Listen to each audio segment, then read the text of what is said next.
আওয়ামী লীগের সহযোগী সংগঠন ভ্রাতৃপ্রতিম সংগঠনের নেতাকর্মীদের আন্তর্জাতিক অপরাধ ট্রাইব্যুনালে বিচার কার্য সম্পন্ন না হওয়া পর্যন্ত অন্তর্বর্তীকালীন সরকার তাদের সকল কার্যক্রম নিষিদ্ধ ঘোষণা করে পরিপত্র জারি করেছে। এর পরপরই নির্বাচন কমিশন আওয়ামী লীগের নিবন্ধন স্থগিত করেছে।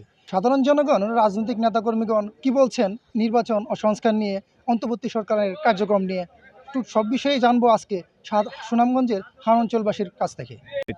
তারা যে কর্মকাণ্ড দেখিয়েছে, ফেসিস্ট হিসেবে এই দেশে প্রতিষ্ঠিত হয়েছে, এই ফেসিস্ট আচরণের কারণেই তাদের এই আজকে কর্মকাণ্ডের উপরে নিষেধাজ্ঞা জারি করেছে। আওয়ামী লীগ যেভাবে নিষিদ্ধ হয়েছে, তাদেরকে যেন নির্বাচিত সরকারের মাধ্যমে অতীতে যে কার্যক্রম তারা ফ্যাসিস্ট হিসাবে গুম অত্যাচার নির্যাতন করেছে, ইনশাআল্লাহ একটি নির্বাচিত সরকারের মাধ্যমে তাদের এই জনগণের আশা আকাঙ্ক্ষার প্রতিফলন বিচারের আওতায় এনে তাদেরকে দৃষ্টান্তমূলক শাস্তির দাবি জানাচ্ছি। এই সিদ্ধান্ত আমরা খুশি।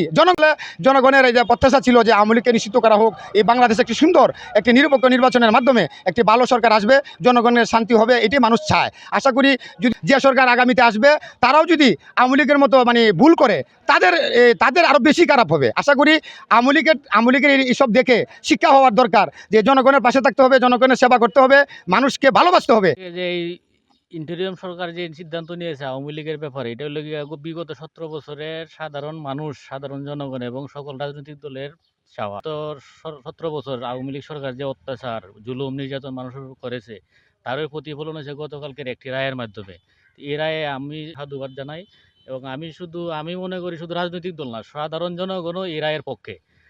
যে বিগত 17 বছরে যে আওয়ামী সরকার সাধারণ অন্যান্য রাজনৈতিক দলগুলারে যেভাবে অত্যাচারের স্টিম রোলার চালাইছে, সেই হিসাবে বাংলাদেশ তাদের আসলে রাজনীতি করার এই দেশে অধিকার নাই। কোনো কথা জনগণে বলতে পারে নাই। তাদের অধিকার, ভোটের অধিকার পর্যন্ত এই সরকার কেড়ে নিয়েছে।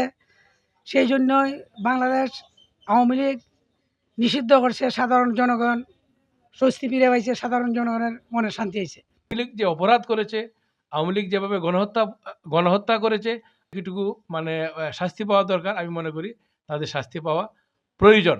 এই ক্ষেত্রে তাদের কার্যক্রম নিষিদ্ধ হয়েছে, এখানে বিচার না হওয়া পর্যন্ত, এখানে যেটা আমরা শুনেছি বা আমরা জানতে পেরেছি যে তাদের এই গণহত্যার বিচার না হওয়া পর্যন্ত তাদের কার্যক্রম বন্ধ থাকবে।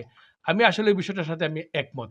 আসলে যে গণহত্যা করেছে সাধারণ মানুষ সহ ছাত্র সমাজ বা অনেক মানুষকে তারা অন্যায়ভাবে গুলি করে, পুড়ে বা গাড়ি চাপা দিয়ে যেভাবে এই দেশের মানুষকে হত্যা করেছে, এজন্য তাদের বিচার হওয়াটা খুবই জরুরি।